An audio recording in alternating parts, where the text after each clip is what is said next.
Welcome to the last breakfast. Please enjoy the video. You start by enabling remote desktop on the host PC so Windows accepts connections. Once done, write down the PC name or its IP address and prefer a static IP or dynamic DNS to avoid changing addresses. Make sure the user account you will sign in with is allowed under remote desktop users and uses a strong password. Otherwise, connections fail. Also confirm the host's firewall rule for remote desktop is enabled so incoming RDP packets reach the machine. Next, configure network access so your client can reach the host.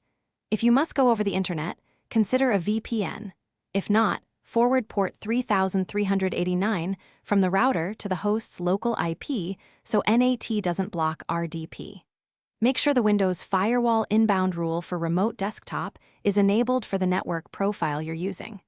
Once that's configured, test connectivity with ping or by attempting an RDP session on the LAN before trying remote internet access. Now open the remote desktop connection client on your device and type the host name or external IP and port if you changed it.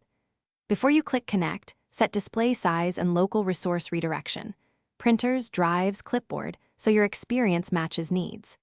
If the connection fails, first recheck credentials, confirm the host is online, and validate firewall or router port forwarding. If problems persist, switch to a VPN and retry, because many ISP or NAT setups block direct RDP traffic. Thanks for watching. If this was helpful, leave a like and consider subscribing. See you next time.